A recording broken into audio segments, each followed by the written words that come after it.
Selamat malam para pendengar dan dalam 2 episode ini pemirsa podcast A.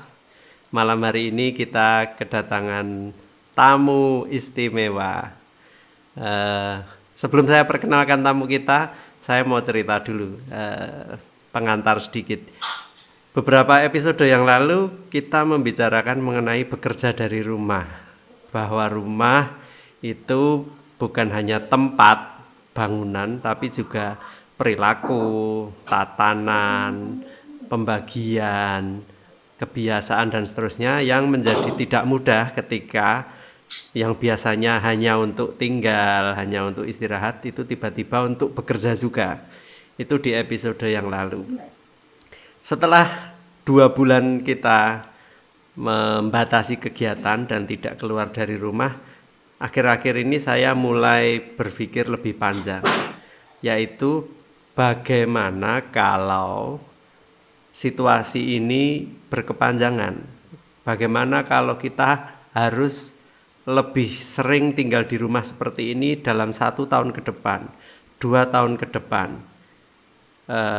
Kenapa begitu? Karena vaksin itu baru ditemukan 18 bulan, itu artinya bulan Agustus 2021 itu baru ditemukan, belum diproduksi, belum disebarluaskan, belum sampai ke kita. Sebelum kita kebal, kita tidak akan bisa leluasa seperti kemarin. Oleh karena itu, rumah yang kita tinggali ini juga mesti kita pikirkan dalam hubungannya dengan keadaan wabah ini. Rumah yang bagaimana yang baik, tepat, nyaman, membantu kita menghadapi wabah. Nah, dalam hal itulah saya mengundang seorang teman bernama Pak Teguh Wijayanto. Pak Teguh Wijayanto adalah seorang arsitek berpengalaman puluhan tahun membangun hunian. Tidak spesialis tapi kebanyakan proyeknya adalah hunian rumah tangga. Nah, ini kita pas sekali bertemu dengan Pak Teguh dan kita akan bertanya, berbicara, mengobrol. Bahkan Pak Teguh menyiapkan cerita ya Pak Teguh ya, ada slide yang sudah dipersiapkan ya.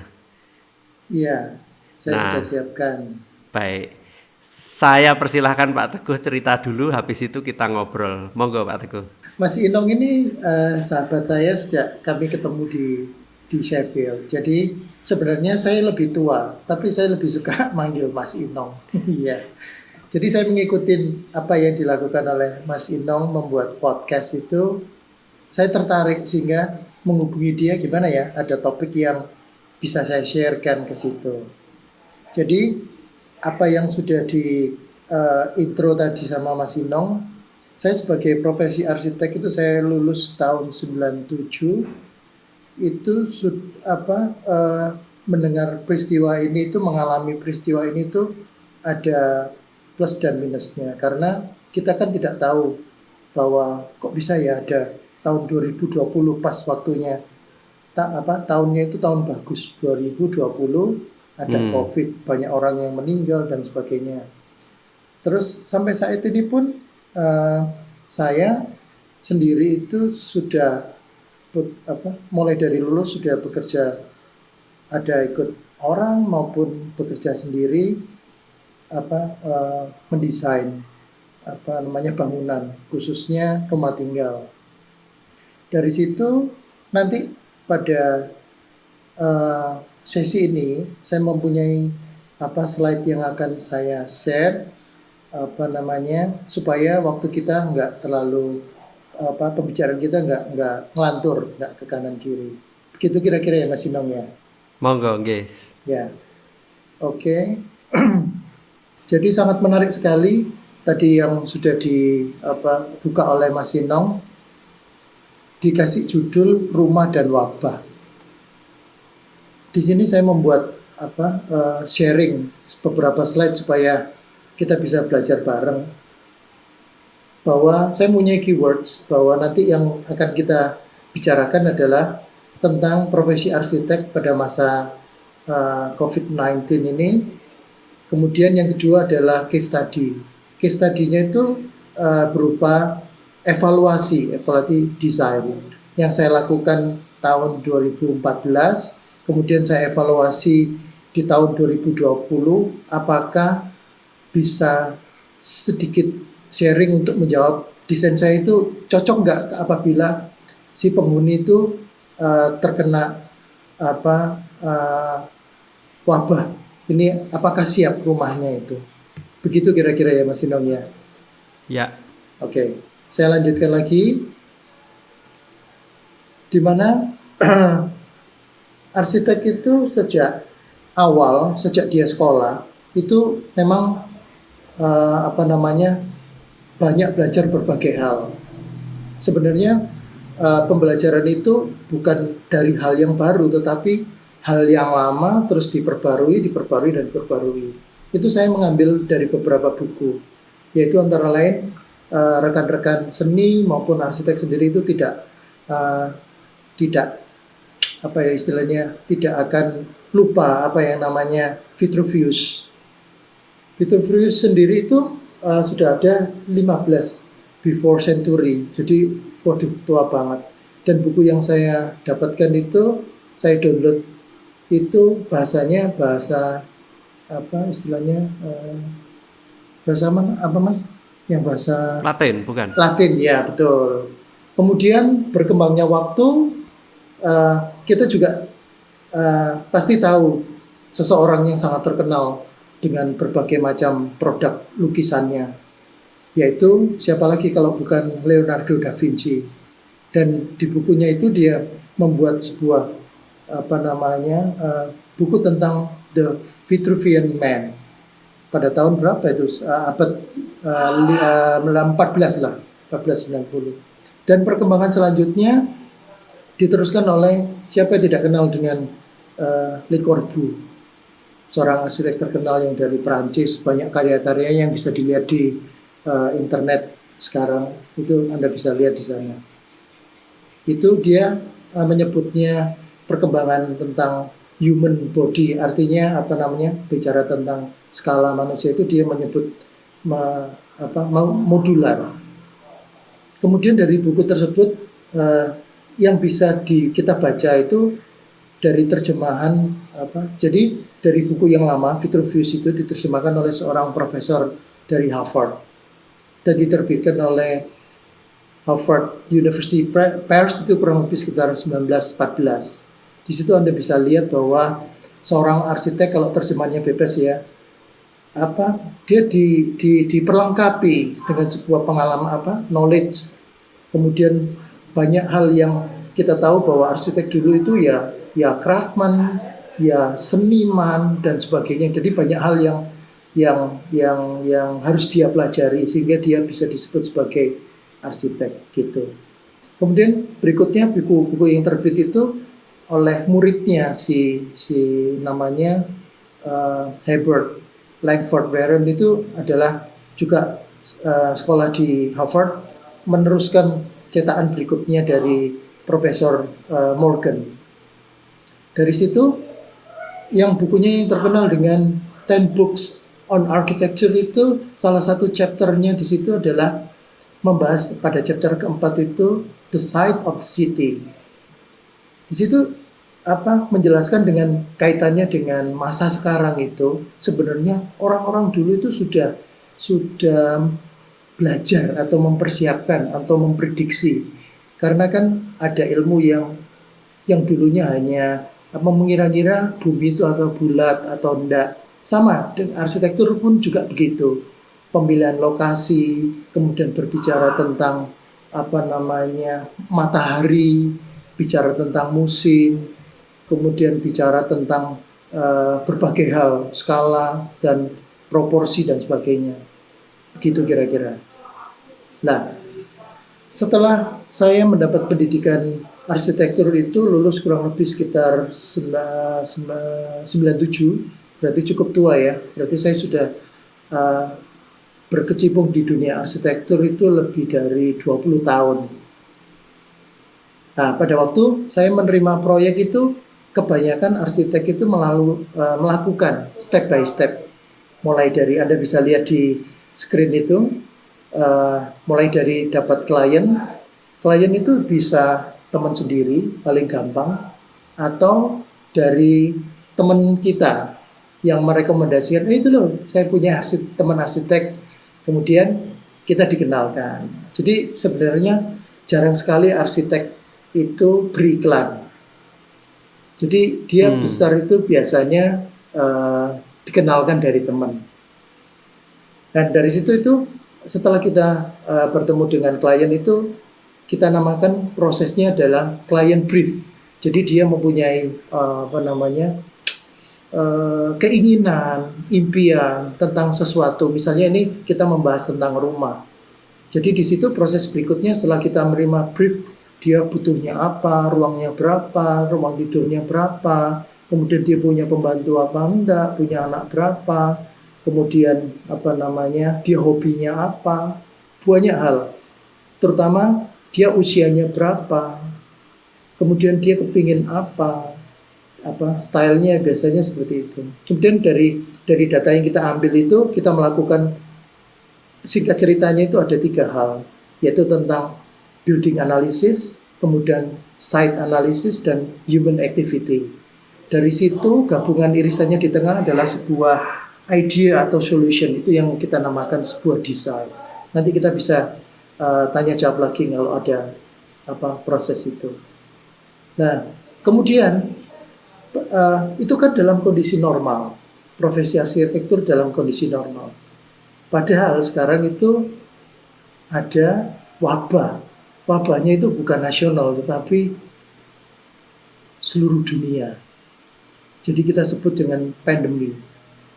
Dan adanya hal itu kita dituntut untuk kreatif. Maksudnya gimana caranya ya? Nggak ada, kliennya juga habis, terus semuanya harus bekerja dari rumah. Apa yang harus dilakukan?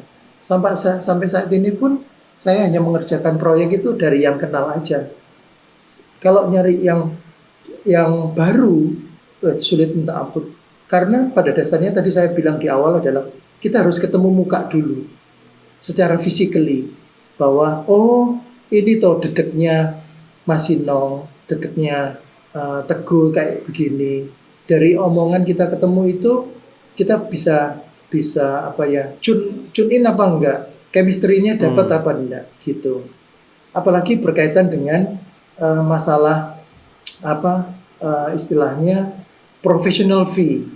Jangan-jangan kita sudah menuangkan ide, kemudian setelah ide kita jadi, kita presentasi pertama, kadang-kadang ini yang sering terjadi, pura-puranya si klien tadi itu nggak suka, padahal setelah itu kita nggak dipakai, kemudian idenya dia pakai. Itu yang sering terjadi.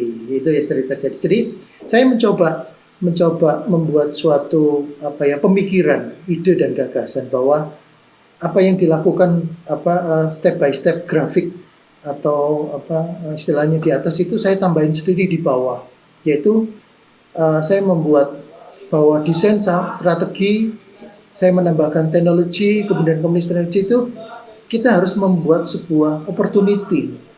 Jadi kita yang proaktif untuk mencari klien baru, karena nggak mau seperti itu. Kita nggak punya, paling nggak kita bisa menghubungi teman kita yang misalnya Mas Inong, Mas ada nggak yang temannya mau desain building apa enggak, paling nggak teman kita itu. Jadi kita yang proaktif gitu kira-kira Mas Inong. Saya lanjutkan, kemudian nanti ini case yang kedua adalah tentang rumah wabah, case study.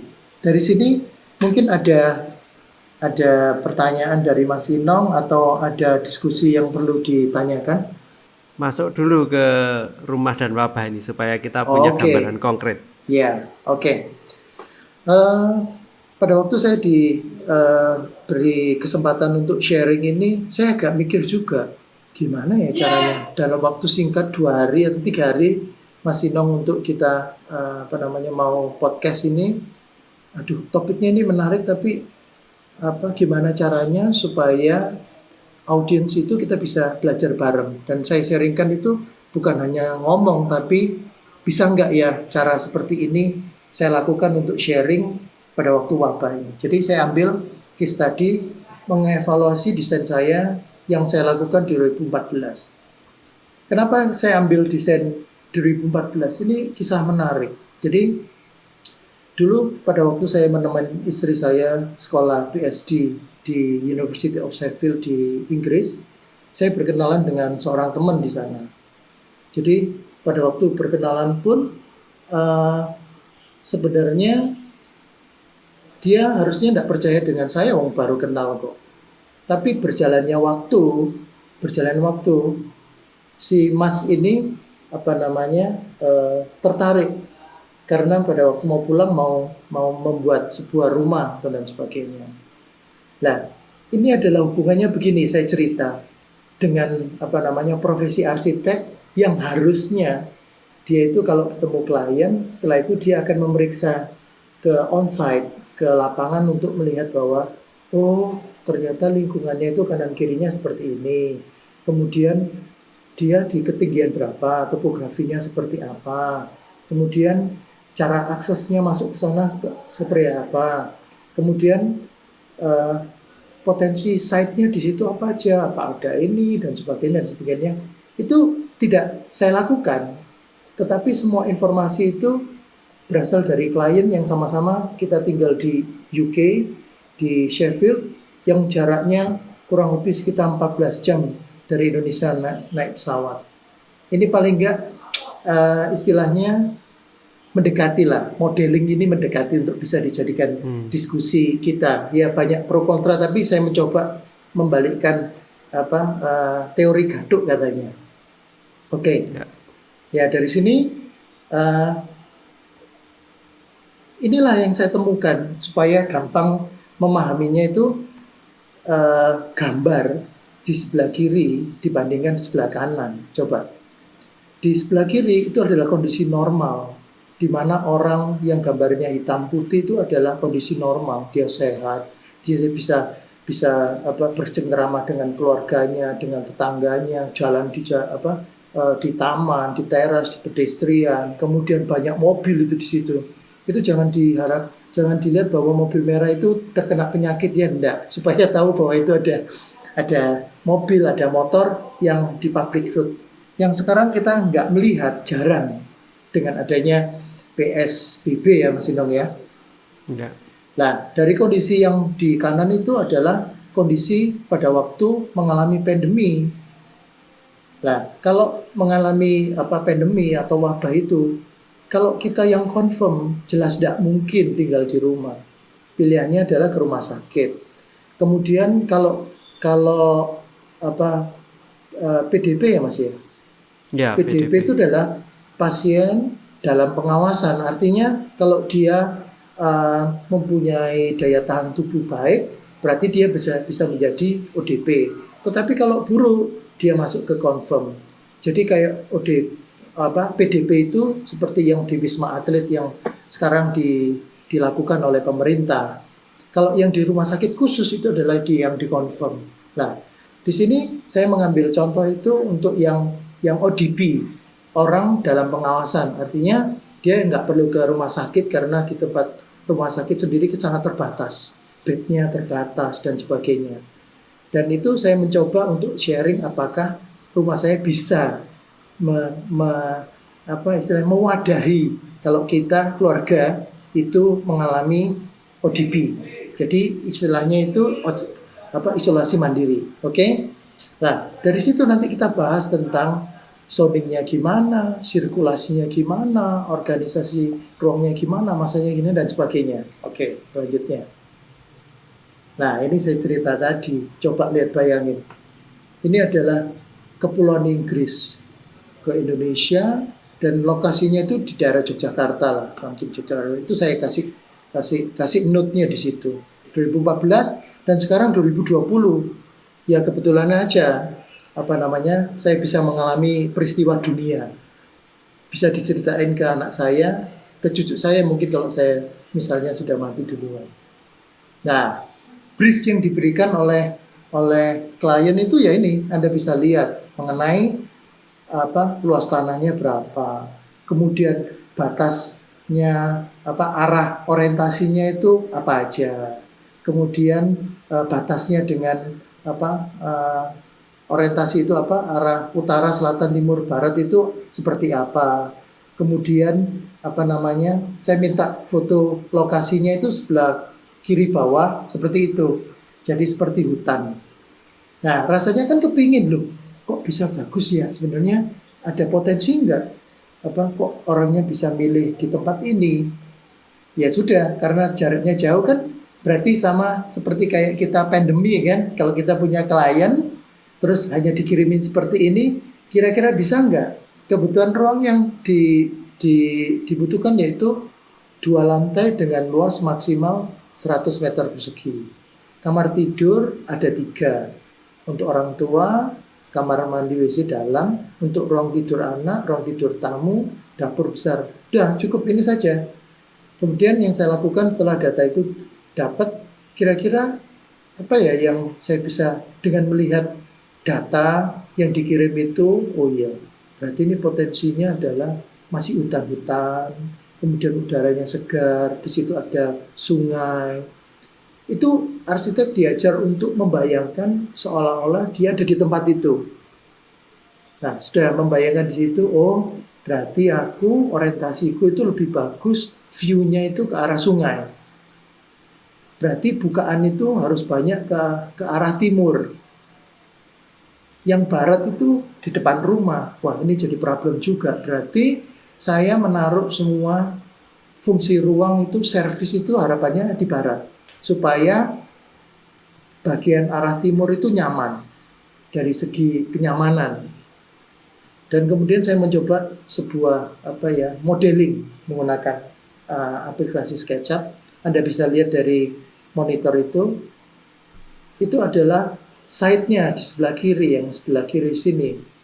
Dimana ini jalan kecilnya, jalan masuk dari akses jalan gede yang sebelah kiri lagi, yang sebelah sini adalah sungai.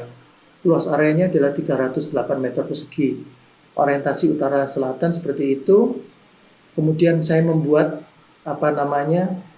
asumsi-asumsi permodelingan bahwa saya sudah dibatasin dengan 100 meter persegi. Pada waktu itu concernnya adalah juga budget. Jadi desain itu sebenarnya sangat istilahnya desain akan terjadi dengan bagus kalau ada proses negosiasi.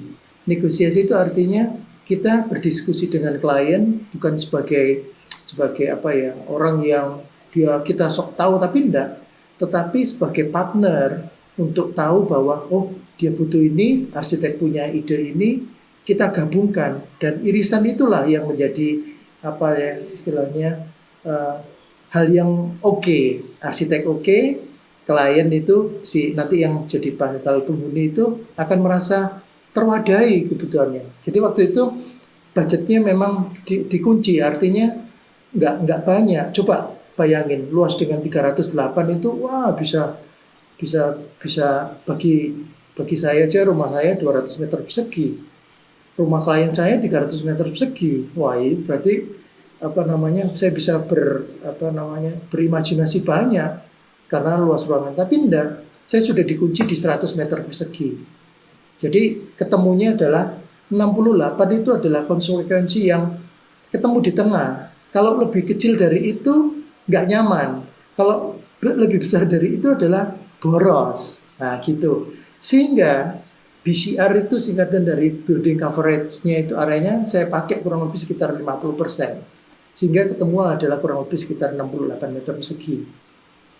Dari kebutuhan klien itu nggak cukup. Artinya dia butuh kamar tidur 3, butuh living room, butuh kitchen, kemudian padahal ruang tamu pun itu sebenarnya ditaruh di luar, di teras. Ini kan jadi pemicu untuk arsitek lebih kreatif. Nah kemudian kita menawarkan, ya paling enggak 2 lantai nih mas, nggak bisa. Oke lah, dari 100 itu keluarnya kurang lebih 150 lah, nggak jauh ya, nggak sampai ke 200 ke apa. Tapi ada proses diskusi di situ, ada hal yang kita bisa diskusikan. Kemudian saya bikin istilah modelingnya. Jadi yang di atas ini adalah orientasi, kita sudah bicara tentang masa. Jadi masa yang saya bikin itu pertama harus sesuai dengan peraturan pemerintah. Jadi misalnya tidak harus punya garis sepadan. Kemudian saya tidak nempel di rumah tetangga, di dinding tetangga dan sebagainya. Kemudian saya sudah mempelajari istilahnya orientasi terhadap matahari seperti apa. Kemudian sirkulasi saya pikirkan juga. Ini berarti bukaan untuk sirkulasi udara supaya nyaman itu saya harus bukaan dari mana ya? Yang penting adalah bisa cross sirkulasi, cross ventilasi, itu yang paling bagus. Di gambar di atas itu saya bikin begini. Oh ya oke lah, kira-kira segini. Kemudian saya bikin zoning sekarang sesuai dengan brief Mas yang berikan itu, yaitu yang abu-abu, warna abu-abu itu adalah tempat living room-nya. Yang yellow ini adalah sebagai service area. Service area itu di dalamnya bisa tangga, bisa kitchen, terus bisa kamar mandi. Kemudian yang warna hijau muda atau toska itu adalah private. Jadi saya sudah bicara tentang hierarki. Ada private space, ada semi private. Semi private itu tadi yang warnanya abu-abu sebagai living room. Kemudian ada public space seperti itu. Kemudian saya bagi yang lantai 2 begitu juga sudah ketemu. Jadi istilahnya space organisasinya, si klien kepingin ruang ruang living room itu dekat dengan pantry, dekat dengan aksesnya pokoknya di bawah lah. Kemudian yang private itu lebih di lantai 2. Jadi ada 2 kamar tidur di atas, ada kamar mandi, kemudian ada ruang kerja atau living room di atas, di bawah juga ada. Begitu. Untuk slide berikutnya malah lebih detail lagi. Jadi itu yang warna abu-abu sudah saya jelaskan tadi, mana yang public space, mana yang semi private, mana yang private. Jadi konsep rumah ini adalah sebenarnya open space. Saya harapannya adalah yang menjadi sekat itu adalah hanya ruang tidur yang private. Yang lainnya itu open aja, karena tempat kita kan tropis. Itu alasannya satu, supaya angin itu lebih gampang bergerak. Itu alasan. Yang kedua, biasanya kita kan hidup bersosialisasi. Kita punya keluarga besar. Biasanya kalau ada arisan RT, kemudian ada Natalan yang beragama Kristen, ada yang beragama Islam, itu ada istilahnya unjung-unjung. Nah, di situ itu bisa merasakan kelegaan. Jadi flexible space lah istilahnya itu. Kalau istri saya itu risetnya tentang temporary space. Jadi space itu jangan yang fix, tapi bisa artinya fleksibel. Ada yang namanya multifunction room. Itu mahal sewanya multifunction room karena dia bisa dipakai berbagai macam fungsi. Gitu kira-kira alasannya seperti itu. Nah, ini dia. Jadi desainnya seperti ini. Jadi akses masuk dari sebelah barat, masuk, kemudian ini lantai 1. Kemudian saya punya bukaan ke arah sungai, karena arah orientasi matahari kan dari timur ke barat. Timur itu adalah yang sehat. Saya punya bukaan banyak di situ sehingga ada cross ventilasi. Sedangkan untuk service area tadi itu saya taruh di sebelah barat. Jadi tangga, terus ini ada kamar mandi. Sedangkan untuk organisasi ruang sendiri, untuk kamar tidur dekat dengan kamar mandi dong. Kalau lapar dekat dengan dapur. Itu untuk lantai pertama. Kemudian brief yang tadi itu, ruang tamunya jangan di living room tapi di teras. Saya taruh di teras. Nah, untuk yang lantai 2 begitu juga. Semua service area saya taruh di sebelah barat. Kemudian ada 2 tempat tidur itu, ruang tidur itu saya taruh ke sebelah timur. Harapannya sirkulasi udara tetap jalan dengan bagus. Kemudian di lantai 2 itu juga terdapat ruang kerja atau living room. yang bisa diakses juga melihat ke balkon dan view-nya ke arah sungai. Jadi kalau misalnya habis kerja atau apapun bisa cangkruan di teras balkon atas. Gitu kira-kira. Kemudian, lah ini yang menarik. Sorry. Dari desain tadi itu Anda bisa lihat kan kondisi normal. Sebelah kiri saya bandingkan dengan kondisi pandemi untuk kasus ODP, isolasi mandiri. Anda bisa lihat. Jadi karena konsepnya tadi itu adalah multifunction room atau multifunction space atau temporary space, itu harapannya lantai 2 itu bisa dipakai untuk isolasi. Syukur-syukur yang terkena itu ya satu lah. Meskipun satu, tapi ruangan private tadi itu juga akan tertutup. Jadi saya kasih warna merah. Yang kuning itu tetap karena pasien juga butuh ke kamar mandi. Tapi dia nggak boleh turun ke bawah. Jadi yang dulunya sirkulasinya vertikal dan horizontal, sekarang enggak. Yang lantai 2 itu ya sirkulasinya ya untuk sirkulasi manusia maksudnya adalah horizontal saja. Tetapi yang bawah itu tetap vertikal dan horizontal karena dia mensuplai makanan menuju ke yang red area itu tadi. Gitu kira-kira. Untuk selanjutnya, itu rumah lengkapnya.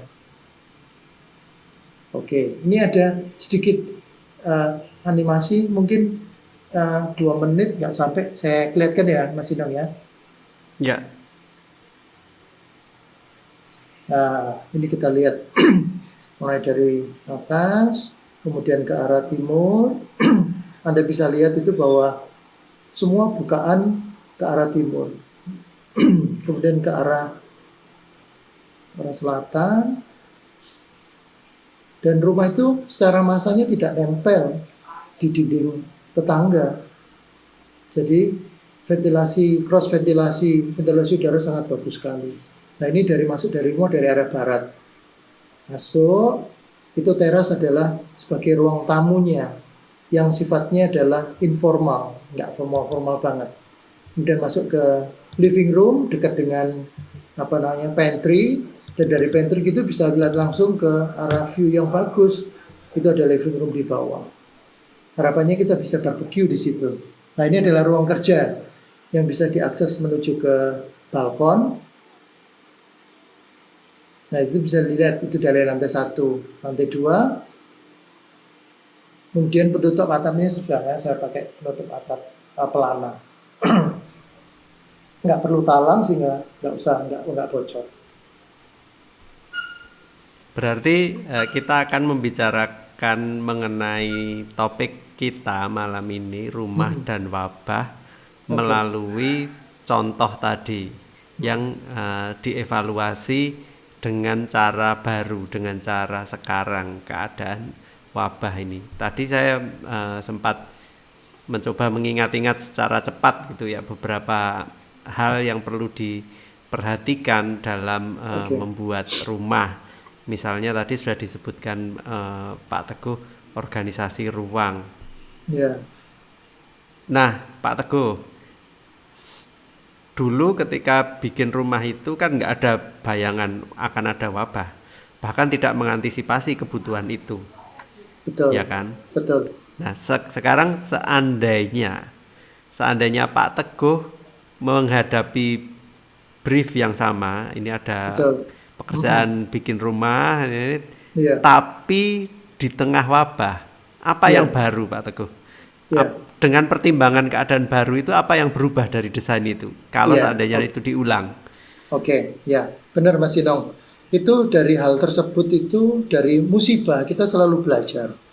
Belajar itu pun juga akan berdampak ke semua sektor, semua profesi, bisnismen, dosen yang sekarang dulunya harus ketemu di tatap muka. Saya pikir saya juga pernah jadi dosen. Tatap muka itu sangat boros sekali, apalagi sekolah arsitektur. Satu angkatan itu anggaplah, saya punya murid itu satu angkatan anggap 50 lah paling jelek. Saya ngajar di universitas swasta di Surabaya. Itu kebutuhan ruangnya bayangin, satu kelas itu satu studio. Dan studio itu tidak bisa dipakai untuk orang lain, coba. Nah, dengan adanya wabah ini, saya usulkan sih ke istri saya juga, sebaiknya cara cara pembelajarannya, teaching methodenya pasti akan berubah. Sebaiknya itu 50-50 lah.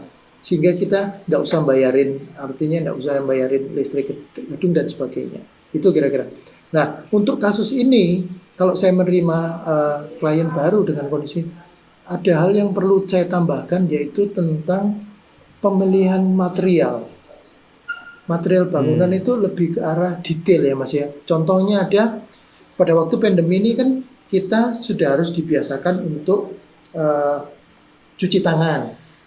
Ya. Kemudian tidak menyentuh barang handle pintu, banyaklah iklan layanan masyarakat yang mengajar kita bahwa pandemi itu berasal dari droplet yang bisa di mana-mana. Jadi kalau nempel di mana-mana, kalau kita dari luar terus masuk ke rumah kita, secara nggak sadar kan pertama kali kan megang handle pintu.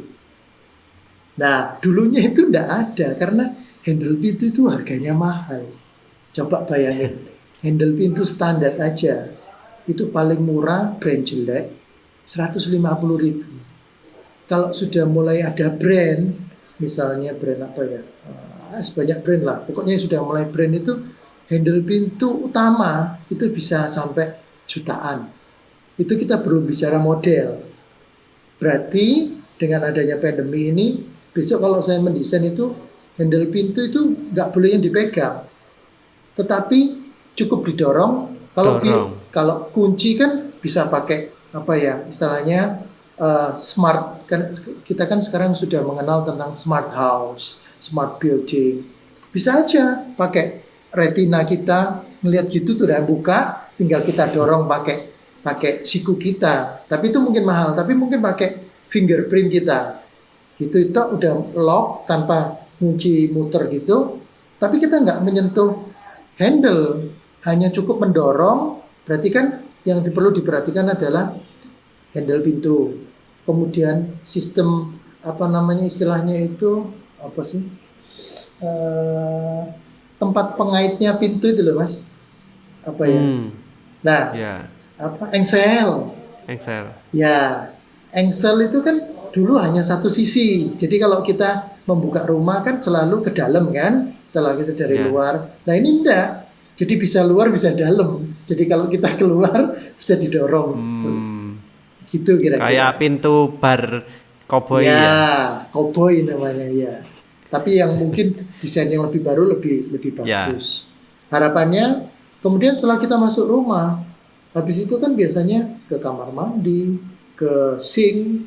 Itu berarti kan kita harus menemukan keran air atau apa istilahnya, keran air itu yang nggak diputer. Mungkin hanya touch mau deket gini, sensor sekarang udah banyak kok. Jadi nggak perlu nggak perlu diputer, tapi tangan kita deket dengan keran air itu udah muncul. Tapi balik lagi kan ke harga. Gitu. Ada solusi murah Pak Teguh. Iya. Apa Mas? Kerannya dibuka pakai kaki, jadi ditaruh di bawah. Ya sih bisa juga kerannya. Tapi balik lagi ke kalau saya kuliah di Jogja dulu itu antara wagu dan wangun.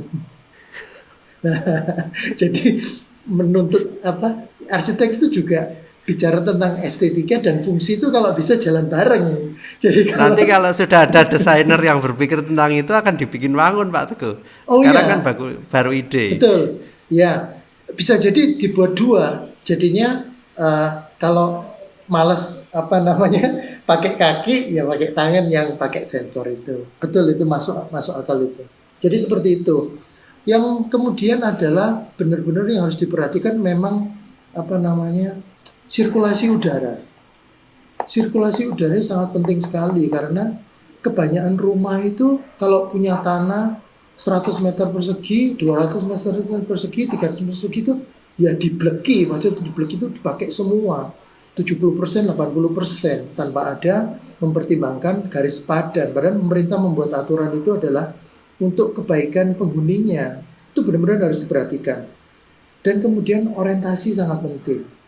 Di mana pada waktu pandemi ini adalah Coba sekarang, mana pernah ada orang Indonesia namanya sunbathing? Nggak ada. Itu adalah culture-nya orang bule. Pada waktu kita tinggal di UK itu lebih dari 4 tahun lebih, itu bagi saya gila. Ini kok gloomy terus, nggak ada matahari, nggak ada apa. Dulu waktu kita lihat movie kan, gila kalau summer nggak pakai baju, wah enak ya kalau hidup di sana. Padahal ya enggak. Yang terjadi di sana ya hanya summer aja mereka buka baju karena matahari di sana itu, waduh, kayak emas lah. Makanya di Indonesia sendiri sampai sekarang yang saya heran itu penggunaan solar cell. Hmm. Dari saya masih kecil punya tetangga yang pasti ingat Mas Inong, manasin air kamar mandi, mereknya apa? Solar Hut. Ya, ya, Sampai ya. sekarang yang Itu nggak terus. berkembang ya itu aja. Dan harganya sekarang Solar Hut paling murah itu manasin 2 liter itu kurang lebih sekitar ya di atas 10-15 juta. Bayangin itu. Jadi kita itu emang bodoh. Padahal orang kita itu pinter-pinter di sana. Gitu kira-kira Mas Inong.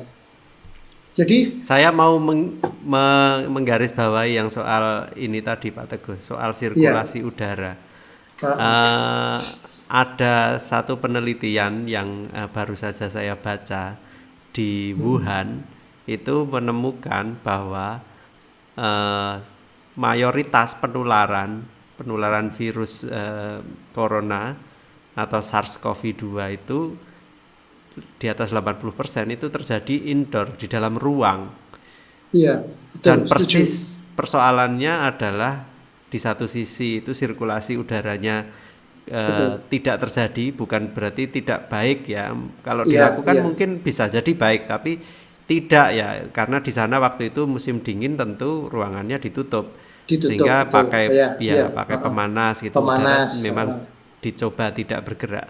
Tapi kalau di sini tidak ada alasan seperti itu sebetulnya, malah Betul, kebalikan, dan itu sebetulnya eh, gejala yang belum lama terjadi, paling 20 tahun terakhir itu orang menutup ruangan dan menggunakan pendingin udara yang sebetulnya itu tidak melakukan sirkulasi dengan baik.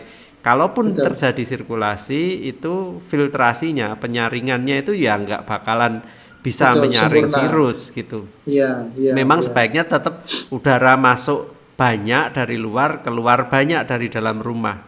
betul. Itu gimana Pak Teguh? Rumah sudah terlanjur jadi, orang sudah pada punya rumah sendiri.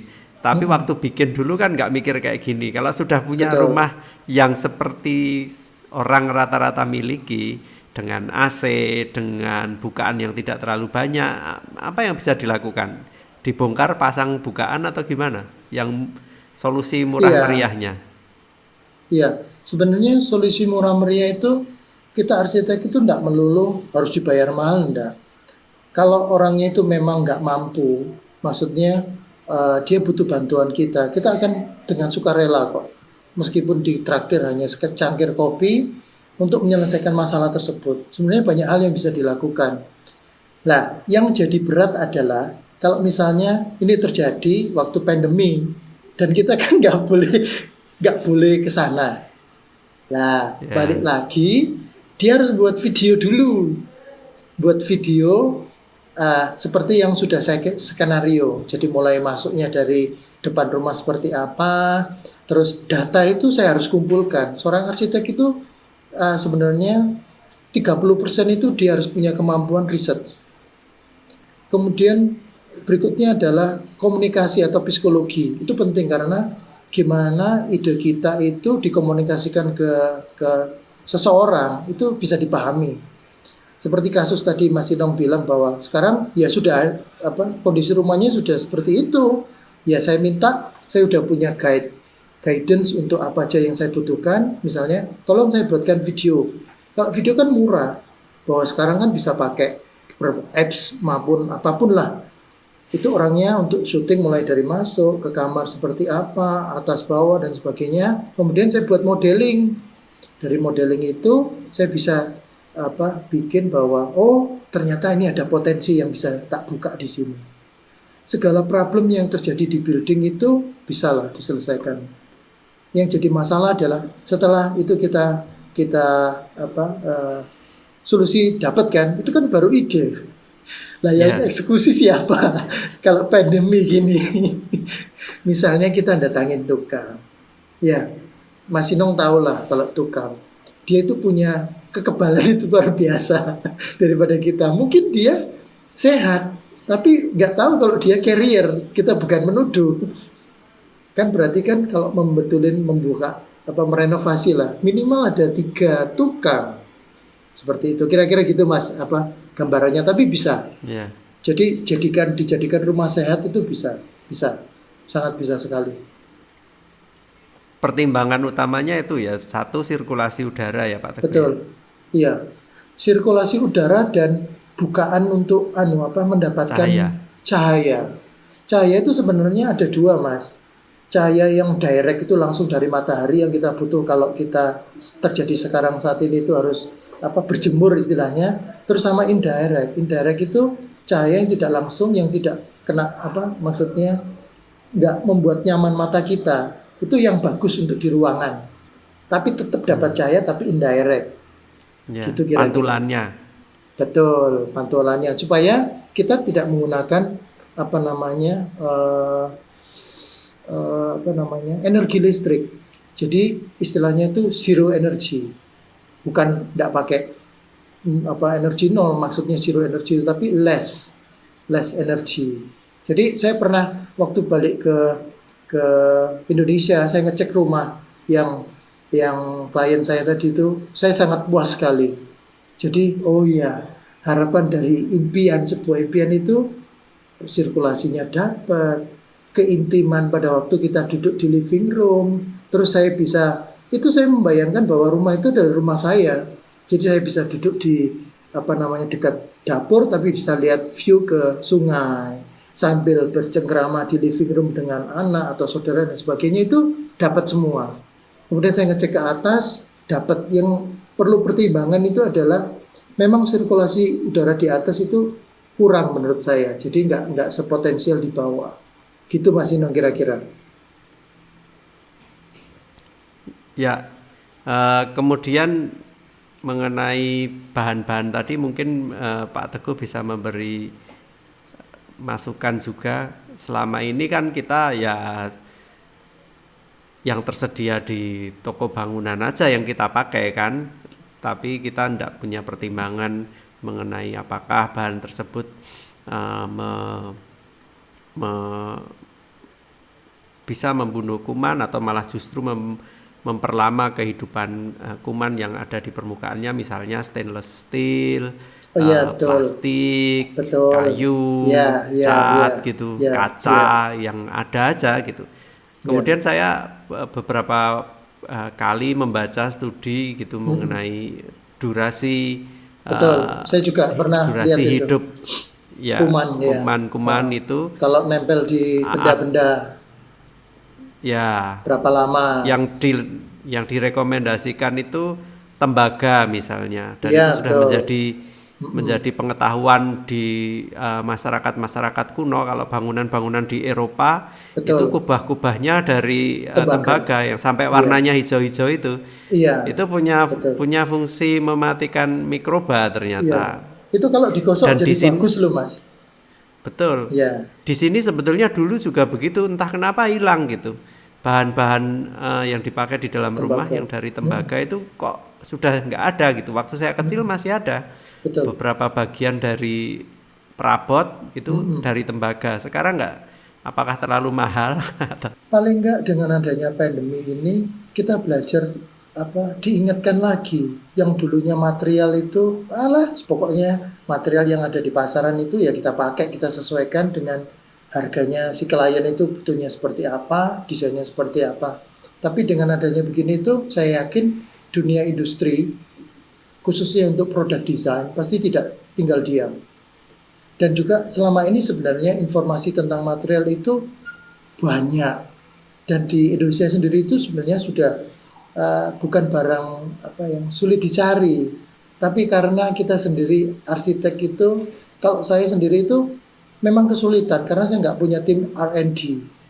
Jadi kalau tim yang besar, contohnya aja kayak Budi Pradono, Anda Martin, itu mereka sudah sanggup membayar karyawan hanya untuk meriset material.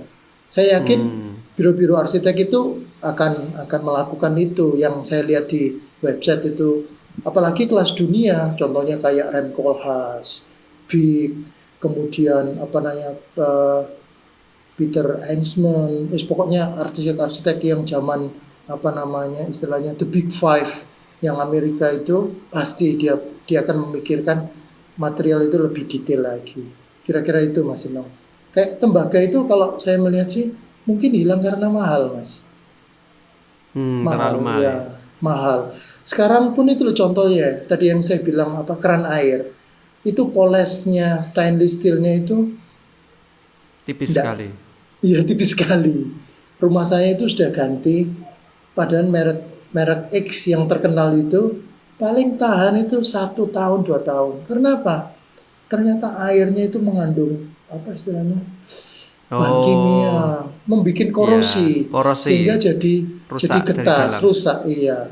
Lah kalau materialnya itu material yang lama, zaman-zaman kemerdekaan, zaman Belanda, itu awet banget itu. Awet itu. Kalau kalau dilihat dari zaman sekarang, dia itu mereknya yang Grohe. Ya saya nggak mampu kalau beli Grohe. Satu keran air bisa 5 juta. Keran air tok itu. Karena lapisannya itu ada lapisan emasnya. Lapisan maksudnya supaya mencegah korosi. Sama seperti kayak speaker. Kalau kabelnya itu dari ada emasnya Ya, itu harapannya itu tidak ada impedansi atau impedansi. hambatan Ya, ya gitu kira-kira Mas Sino. ya. Kemudian kalau kita bicara ini tadi kan pelajaran untuk hari ini. Kalau pelajaran ke depan untuk orang yang baru berpikir atau baru merencanakan atau baru membayangkan membuat rumah, belum nih, belum. Kalau Iya, tadi kan yang sudah bikin bagaimana cara beradaptasi dalam situasi baru ini. Kalau yang ke depan gitu, apa pelajaran terpenting atau wawasan apa yang harus mau nggak mau harus iya. diintegrasikan dalam rumah di masa depan? Oke, saya bisa sharing satu slide lagi yang merupakan summary kalau kita mau ke depannya itu seperti apa. Ini hanya sebagai istilahnya eh, summary dari evaluasi itu untuk risk ke depan lagi. Jadi bisa masukkan banyak hal. Seorang arsitek itu kita diajarin gimana cara mendesain itu sebelah kiri. Masa bangunan seperti apa, zoning, sirkulasi seperti apa, organisasi ruang seperti apa, orientasi seperti apa, potensial site seperti apa, BCR seperti apa, building material seperti apa. Nah, di sebelah kanan itu berandai-andai. Kalau kita besok kepingin buat rumah lagi itu, ya mau tidak mau itu bukannya kita mau ada pandemi lagi, tapi mungkin pandeminya bentuk lain karena virus itu bisa bermutasi, bisa istilahnya berubah bentuk. Dulu yang kita menghadapi Mars, terus apalagi itu SARS. Sekarang ini adalah turunannya dari mereka berdua itu jadi baru lagi namanya COVID-19, Corona ya. Itu contoh misalnya masa bangunan. Sebaiknya tidak menempel kurang dari 2 sisi dengan tetangga. Artinya kalau kita punya luas 100 meter persegi, ya paling enggak 2 sisi bangunan kita itu jangan menempel 2 sisi. Itu pertama. Kemudian untuk masa bangunan sendiri itu karena kita jumlah penduduknya banyak, rata-rata kalau generasi sekarang mau punya rumah itu beli rumah RSS yang luasnya di bawah 100 meter persegi, ya paling enggak ada yang luas tanahnya 90, anggaplah seperti RSS tipe 21, itu paling enggak vertical house, bukan landed house lagi. Tapi 2 sampai 3 lantai itu di dalam ilmu arsitektur itu masih worth it menggunakan tangga. Tetapi kalau sudah lebih dari 4 harus pakai lift. Itu kira-kira. Kemudian mengenai zoning. Zoning itu adalah hierarki ruang. Yaitu tadi saya bilang ruang itu lebih terbuka. Jadi jangan banyak sekat. Kalau ibaratnya coba Anda oret-oret seperti kita lihat itu tikus tikus dikasih sekat-sekat, dia suruh nyari makanan dan tertentu, itu kan bingung dia. Nah ini harapannya itu sekat itu hanya ada di ruang private, yaitu ruang tidur dan kamar mandi ya, seperti itu. Bahkan sekarang kamar mandi itu kepinginnya orang terbuka, jadi kayak artinya terbuka itu tidak ada antara ruang tidur utama dengan kamar mandi, itu biasanya connection langsung dengan udara di atas itu terbuka. Itu bagus juga sih, karena pada waktu kita mandi itu kan mesti uapnya itu jadi panas kan, itu nggak cepat mengalir, hanya dibantu oleh exhaust fan yang kecil, diameter hanya 30 cm, itu nggak cukup lah gitu. Kemudian tentang sirkulasi, baik sirkulasi manusia dan juga sini penekanannya adalah sirkulasi udara itu jelas. Yaitu yang penting adalah cross ventilasi. Jadi bukaannya misalnya di dalam kamar luasnya 4x4, minimal itu harus ada 2 bukaan. Lebarnya 60, tingginya kurang lebih lah 1,5 meter, 2. Arahnya 2 itu maksudnya bukan berjajar tetapi cross, supaya angin itu ya makanya silang. Udara bergerak itu bukan langsung lurus enggak, tapi ditangkap cross ventilasi gitu. Kemudian mengenai organisasi ruang. Organisasi ruang itu adalah hubungannya dengan ruang kedekatan. Jadi ruang tidur dekat dengan kamar mandi, ruang living room dekat dengan ruang makan dan sebagainya, itu sebaiknya ruang tersebut adalah fleksibel space. Artinya sewaktu-waktu itu bisa dipakai untuk acara apapun. Misalnya butuh ruang living room dengan ruang tamu, ada tamu, ya cukup dikasih divider, partisi yang bisa fleksibel, bisa dilipat dan sebagainya, banyaklah. Kemudian sangat penting sekali adalah orientasi bangunan.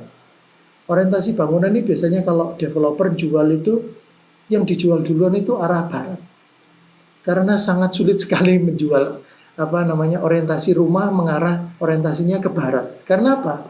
Sinar matahari luar biasa. Karena sinar matahari luar biasa panas di arah barat itu bisa merusak bangunan, cat cepat luntur dan sebagainya. Makanya orientasi itu untuk mendapatkan sinar matahari itu yang diutamakan. Barat harus dihindari, pasti, karena nggak ada untungnya di barat itu. Matahari sudah lebih dari jam 12 itu udah efeknya nggak bagus. Oke. Kemudian potential site, yaitu memperhatikan lingkungan sekitar. Jadi kalau mau membangun rumah, maksudnya memulai dari awal itu pemilihan lokasi itu adalah sangat penting. Dekat dengan pasar kah? Dekat dengan rumah sakit kah? Hal itu kan masing-masing orang punya pertimbangan. Oh, aku lebih dekat dengan mall, biar nanti kalau apa-apa butuh dengan situ. Semuanya itu punya yang positif negatif lah. Tapi harus diperhatikan itu, potensi lahan itu seperti apa. Dan yang penting lagi itu adalah BCR. BCR itu building coverage, artinya bangunan yang dibangun di lahan. Itu jangan sampai dari 60%. Lebih bagus lagi kalau 50%. Jadi selain punya bukaan banyak, artinya kalau terjadi hujan, kita kan iklimnya tropis, di mana curah hujan itu tinggi. Air itu bisa meresap ke dalam, disimpan di tanah. Sebenarnya kita sudah punya teknologi untuk merecycle. Jadi apa yang sudah dari air itu bisa dipakai untuk menyiram tanaman dan sebagainya. Tapi di rumah yang saya contohkan itu belum sampai mengarah ke sana. Tapi ada change lah untuk membuat seperti itu. Kemudian tadi yang sempat kita diskusikan di masalah yang terakhir yaitu penggunaan building material. Contohnya untuk handle pintu yang bisa ditendang, kata Mas Inong mau pakai kaki, kemudian keran airnya materialnya seperti apa dan sebagainya seperti itu. Kira-kira itu Mas yang bisa saya sharekan. Kira-kira seperti itu. Terima kasih sekali Pak Teguh sudah memberikan wawasan dan memberikan satu contoh studi kasus yang bisa memberikan gambaran nyata ya bagaimana rumah itu bisa memfasilitasi kehidupan di masa wabah. Selain itu juga memberikan gambaran dari sudut pandang seorang arsitek gitu. Cara berpikir seorang arsitek melihat rumah yang kalau dari kacamata saya sebagai penghuni rumah itu sebetulnya sulit sekali saya bayangkan. Gimana sih cara berpikir seorang arsitek? Saya cara berpikirnya hanya bagaimana menghuni, bagaimana memenuhi kebutuhan saya, apakah rumah ini sesuai Bisa jadi apa enggak? iya dan seterusnya. Tapi tadi menarik dan saya belajar eh, apa itu kreativitas ya dalam situasi yang berubah-ubah, dalam keadaan-keadaan yang di luar kendali, tetap bisa mencapai target-target penyelesaian karya begitu ya. Dalam hal ini karya arsitektur yaitu desain rumah. Terima kasih banyak Pak Teguh. Saya kira sudah